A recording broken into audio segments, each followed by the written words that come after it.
ce trade hebdo de Wim, donc l'émission hebdomadaire animée par Wim Levens. Aujourd'hui, donc, nous allons faire un tour d'horizon des principaux actifs. Donc Wim, a priori, nous a préparé une liste d'instruments. Et comme il le suggérait, si vous souhaitez qu'on discute d'autres instruments qui ne sont pas dans cette liste, eh bien, vous pouvez l'indiquer dans le chat. Et Wim se fera un plaisir de vous faire une analyse comme ça improvisée. Wim, merci d'être présent. Oui, la parole est à toi. Bonne émission. Oui, merci. Bon, bonjour à tous et bienvenue à cette émission.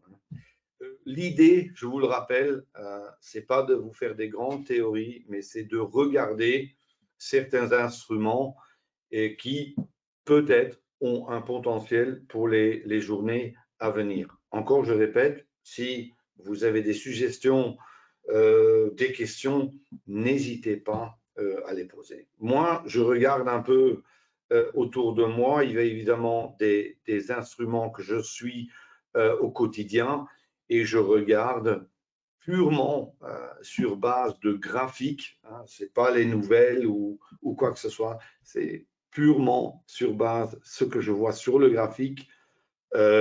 Les niveaux volume importants, les niveaux support, résistance, les tendances ou absence de tendance, ce sont des choses que je regarde pour voir où il pourrait y avoir des opportunités. Alors ici, j'ai chaque fois 6 instruments sur le graphique, comme vous le voyez ici. Bon, sur celui-ci, par exemple, ce sont les actions US.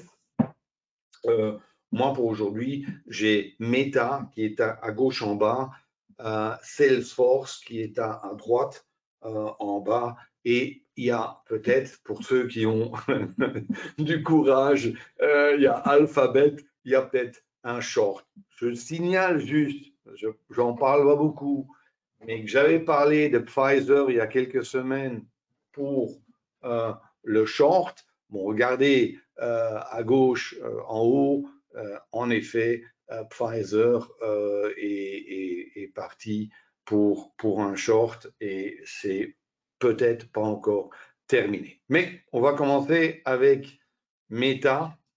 Et en fait, ce que vous voyez sur mes graphiques, je rappelle, il n'y a pas grand-chose. Il y a juste un graphique de 30 minutes. Vous pouvez utiliser 60 minutes. Enfin, ce n'est pas là l'importance de cette analyse. C'est de dire, bon, qu'est-ce qui se passe avec cet instrument? Il est dans quelle phase?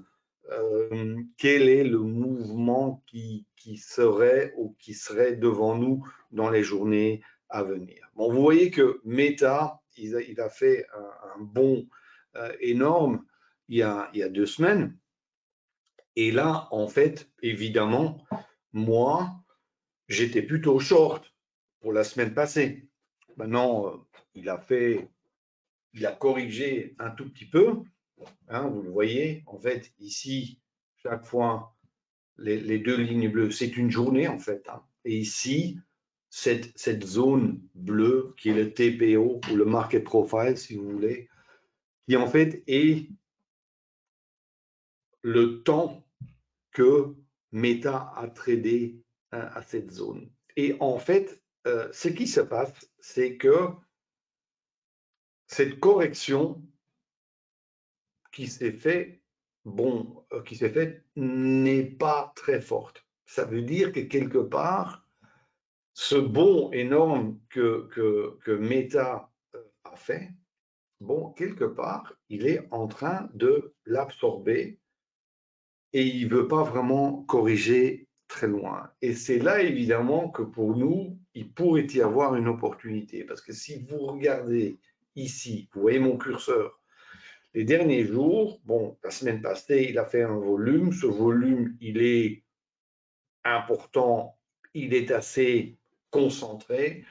Mais si vous regardez bien, vous voyez des bas qui sont clairement plus hauts. Et vous voyez aussi que ici, où il y a le point of control, ça veut dire que vers les 233 c'est en fait le prix le plus important de la semaine, le marché nous donne l'impression de tenir. Ça veut dire que, honnêtement, même si je trace un canal ici, le marché est de nouveau haussier. Malgré ce rebond énorme, malgré cette petite correction, ben maintenant ça commence à monter. Ça veut dire que pour moi, il y a quelques points à prendre ici. Pourquoi et où pourrait-on aller? Vous voyez, un autre niveau volume important qui est vers les 240. Ça veut dire que pour moi, Meta, aujourd'hui, demain, après-demain, dans les prochains jours, il y a une opportunité à la hausse. D'accord? Alors, Meta, qu'est-ce que j'avais encore? Salesforce, celui-là. Salesforce, intéressant et solide. La semaine passée a eu une excellente semaine, enfin, à la hausse. Et en fait, qu'est-ce qu'on voit maintenant? C'est que le niveau du bas, en fait, de la zone de valeur a l'air de tenir. Et même que j'ai à nouveau dépassé le point of control. Ça veut dire que ici, prendre quelques points aussi, on est au-dessus de 200. Le niveau de 200 nous donne vraiment, c'est ce que je vois maintenant, hein. Je ne sais pas s'il va y avoir cet après-midi, mais ça a l'air de tenir. Le niveau de 200 est testé, mais il ne casse pas. Et ça veut dire que là, à nouveau, pour moi, il y a quelques points à prendre minimum vers 205, le haut de la zone de valeur et peut-être plus haut. Mais pour 205, je pense que là, c'est tout à fait faisable dans les prochaines sessions. Est-ce que ce sera celle de cet après-midi ou celle des prochains jours? Je n'en sais rien. Alors, un trade plus, comment dire, agressif, si je peux dire, c'est, vous voyez ici clairement que il y a eu un énorme bond sur Alphabet et il fait son volume là. Maintenant, trader Alphabet, et tout est possible, hein, encore plus loin vers le côté haussier, je ne le ferai pas. Pourquoi? Enfin, pour moi, le mouvement, il est fait. Par contre, si le niveau ici, volume qui ne tient pas, et si par exemple on aurait une chute des prix, je dirais, allez, en dessous de 116, 115 et demi, à ce moment-là, il y a une opportunité short.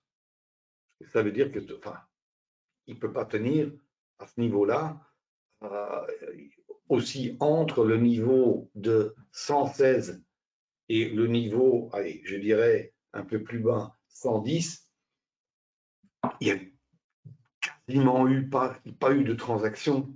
Ça veut dire que si le prix chute en dessous de 115,5, il y a un mouvement baissier possible jusque, allez, 110 quand même. D'accord? Ça veut dire que mettez, pour ceux qui sont intéressés, mettez une alerte.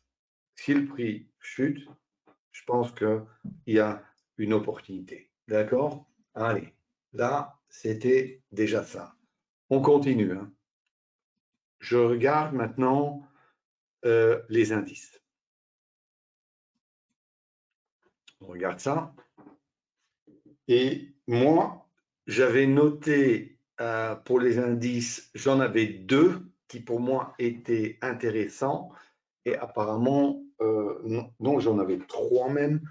On va commencer par la Nasdaq parce que là, apparemment, il y avait eu une question. Et là, en effet, et ici, en fait, j'ai mis, là, c'est le futur, et là, j'ai mis le volume profile.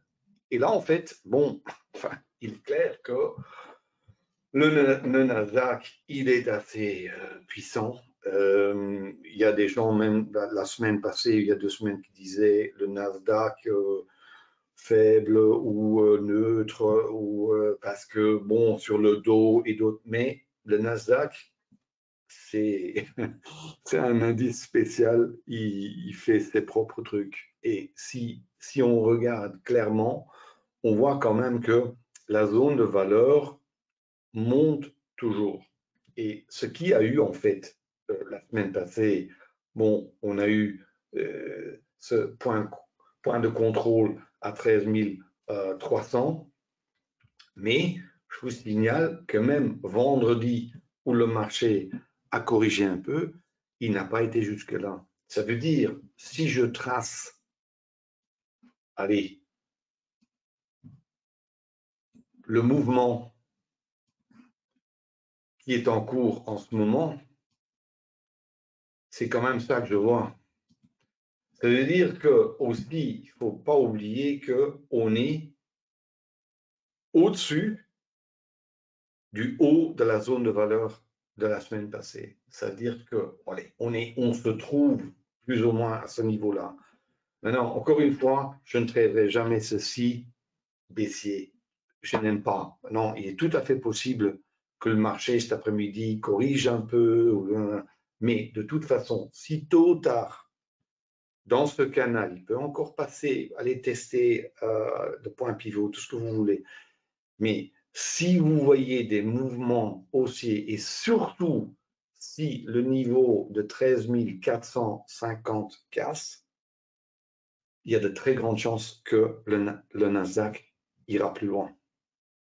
Ça veut dire que moi, enfin, je traite souvent le Nasdaq dans les, dans les prochains jours. Mon focus, il est long. Short, non, pas à ce point-là. D'accord? C'est-à-dire que le Nasdaq, c'est intéressant.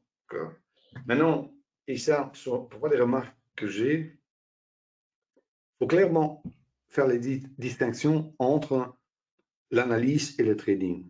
Moi, ici, je fais une analyse et j'essaye de trouver des opportunités. Là, il y a une opportunité. Mais ça ne veut pas dire que je vais acheter tout de suite. Il faut encore que cet après-midi, ou peut-être demain, ou peut-être après-demain, mes outils ou le marché me montrent l'opportunité de rentrer en position. La différence est que si même j'aurais une opportunité cet après-midi ou demain pour aller short, je ne le ferai pas. Mais si je vois une opportunité, un signal sur mes graphiques, avec mes bougies d'envergure, à mes BL bar ou d'autres outils que j'utilise, long, j'ai ceci en tête, hein, d'accord? Et c'est ça que je veux dire, d'accord? Alors, Nasdaq, c'est bon pour moi. Alors, un autre qui était intéressant aussi, c'est le DAX. Le DAX qui fait sa petite bagarre depuis quelques semaines avec le niveau de 16 000. En fait, si vous regardez ces zones de valeur des dernières semaines, c'est plutôt sideways, hein, c'est le range. Mais si on regarde ça correctement, on voit quand même que la zone de valeur de la semaine passée était un peu plus haut. Un peu plus haut, et que le point de contrôle, le niveau le plus important, il y a eu le plus de volume, et ça c'est quand même assez parlant, et je dirais presque à 16 040. Ça veut dire que quelque part, le marché a accepté ce niveau. Et là, en fait, moi aussi, surtout si le niveau de 16 040 sur le DAX, je pense qu'il y a une réelle chance qu'on ira plus haut. Ça veut dire que là aussi, comme le Nasdaq, le DAX, pour moi, j'ai un œil là-dessus pour enfin, s'ils se décident d'aller plus loin. J'ai aussi regardé d'autres indices. Il y en avait aussi certains que je ne trouvais pas du tout intéressants, comme par exemple le Dow. Ça n'avait pas l'air d'avoir grand-chose, mais je dois dire, le Nasdaq, le DAX, oui, à mon avis, il y a quelque chose. Le Stoxx, j'ai même, en faisant ma préparation, j'ai même fait un petit trade ce matin là-dessus. Ici, vous voyez les volumes qui sont, enfin, pas sur le hebdomadaire, mais sur le jour. Et là, il était clair aussi que ici, regardez là où est mon curseur, ce matin, il testait le point of control du vendredi passé et que pour moi, il était clair qu'il allait minimum aller soit vers le haut de la zone de valeur qui était là ou vers le prochain point pivot, ce qu'il a fait exactement. Et là, j'ai pu ce petit mouvement-là, j'ai pu le faire. D'accord. Là aussi, le Eurostoxx, ça se présente assez bien pour aller plus loin dans les jours à venir. D'accord. OK. Qu'est-ce qu'on a encore pour aujourd'hui ou pour cette semaine? Je vais regarder les commodities, matières premières. Et là, pétrole et gaz. Crude, pardon, il est ici. Ça, c'est le ATR. Je travaille beaucoup le ATR là, pour voir la volatilité de ces produits. Et là aussi, ici, ça a l'air de tourner. Et ça, j'aime bien. Bon, le pétrole a été sous pression pendant quelques semaines. Ça chute, ça chute, ça chute. Et je pense que il y a un retournement qui est en train de se préparer. Et ça, c'est toujours, enfin, ce sont des moments que j'aime bien. Parce que souvent, quand il y a des longs mouvements et on rentre là-dedans, souvent on est trop tard. Et souvent, quand on a peut-être le début d'un nouveau mouvement ou un retournement, si vous voulez, ce sont pour moi des moments intéressants. Et comment je le vois, si on regarde les zones de valeur ici, ici, ici et ici, on voit quand même que, en fait, ici, ces zones de valeur étaient toujours plus basses. Et ici, la zone de valeur, elle est plus haute. Et surtout aussi, le point de contrôle qui ici était près, allez, je dirais 68,5, maintenant, le point of control, je suis désolé, mais il est près de 73. C'est-à-dire que le marché a basculé. Et c'est pour ça que aussi, ça me choquerait pas que le marché aille retester, mais il est aussi près de 70. C'est un niveau clé. Alors, si, comme il est toujours allé, il va toujours un peu dans les deux côtés, short, je ne veux pas le trader. Pourquoi? Parce que il risque de nouveau aller tester les 68 et pour moi, bon, il y a pas assez de place pour aller. Par contre, si le niveau de 70 tient, s'il dépasse, par exemple, aujourd'hui ou demain, le niveau pivot, pour moi, il est évident et facile qu'il peut de nouveau aller vers 73 et même aller chercher le prochain niveau de volume qui est près de 74, qui était en fait le point of control d'il y a 3 jours. 3 semaines. Et surtout, des matières premières ce sont des marchés pris. Les professionnels tradent entre ces niveaux. Ils savent si ce niveau-là casse, ça ira vers le prochain niveau. C'est-à-dire que c'est important. Et nous, on voit clairement, là c'était ici, le niveau était 77.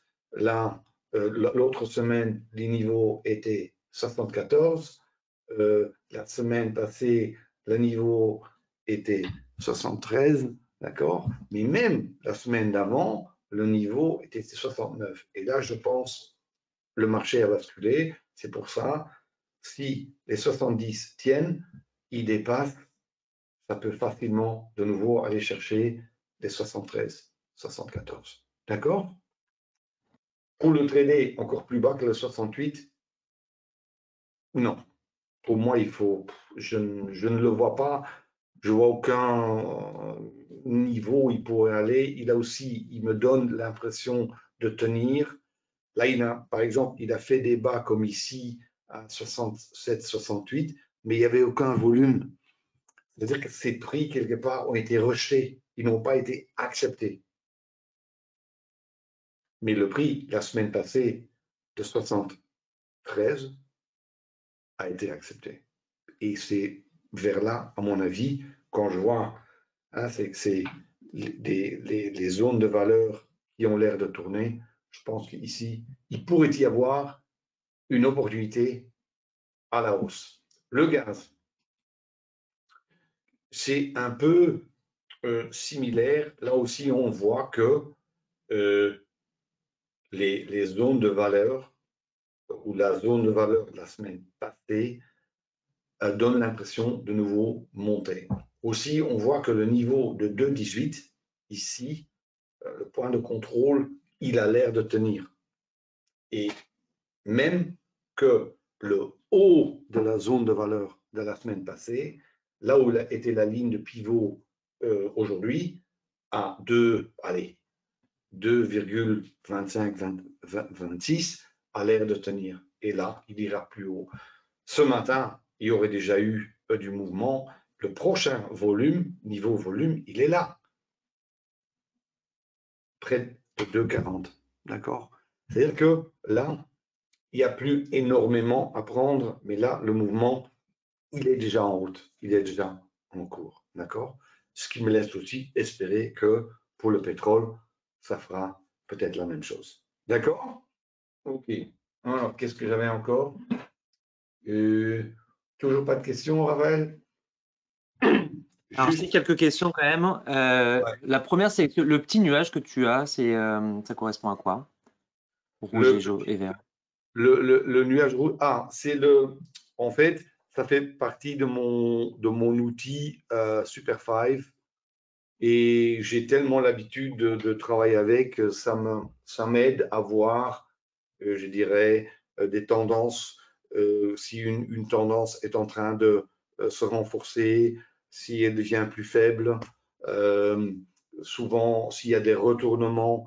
C'est un outil de trading en fait, mais je l'utilise aussi dans mon analyse parce que j'ai tellement l'habitude de travailler avec. Pour ceux qui sont intéressés par ça, allez sur YouTube et vous allez voir l'outil Super5 et expliqué, je dirais même dans toutes les langues. D'accord?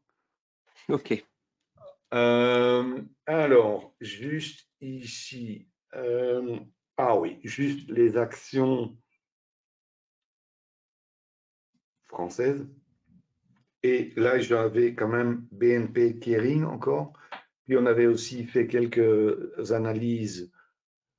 Souvenez-vous où je vous avais donné un short sur Instone qui s'est confirmé et qui, je ne sais pas, c'est déjà fini, mais c'était très faible. Alstom haussier, je pense que je l'avais dit aussi.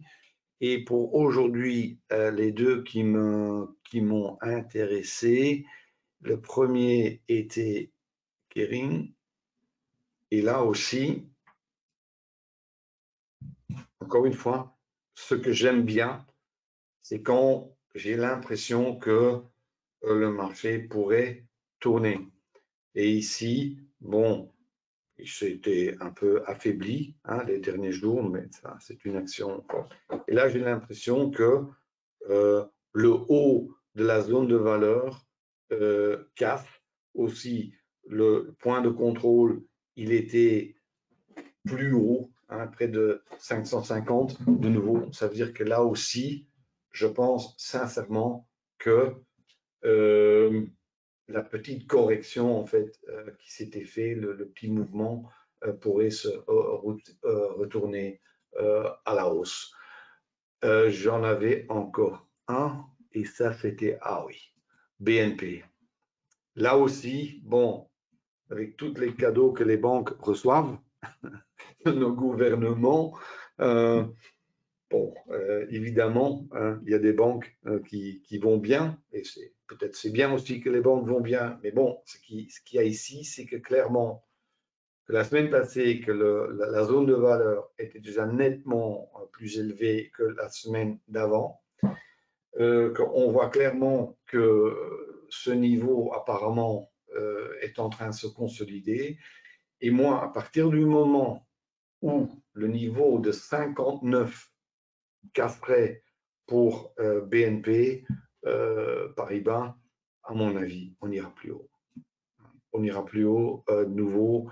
On voit clairement que le niveau de volume qui est en train de se consolider, moi je pense que ça va tenir, mais il faut qu'il casse les niveaux de 59. Après, à mon avis, il y a de la place pour aller plus loin. Et là, il y a peut-être 1 ou 2 points à prendre. Voilà, Raphaël, j'ai fait le tour pour aujourd'hui. Enfin, parfait. Alors, vu que tu le proposais, on demandait un petit tour sur le gold. Le gold, ok. Juste voir. Commodities, voilà.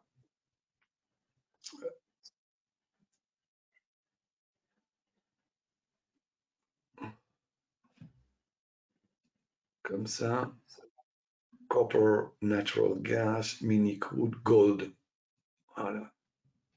Ça, je vais donner un peu de place. Volatilité qui est un peu plus faible. Alors, pour le gold, je vais ouvrir le graphique, comme ça on peut le voir clairement. Le problème que moi j'ai, enfin maintenant avec le gold, et je parle maintenant, hein, c'est que je me trouve auprès d'une zone, d'un point of control, près de 2020, qui était là.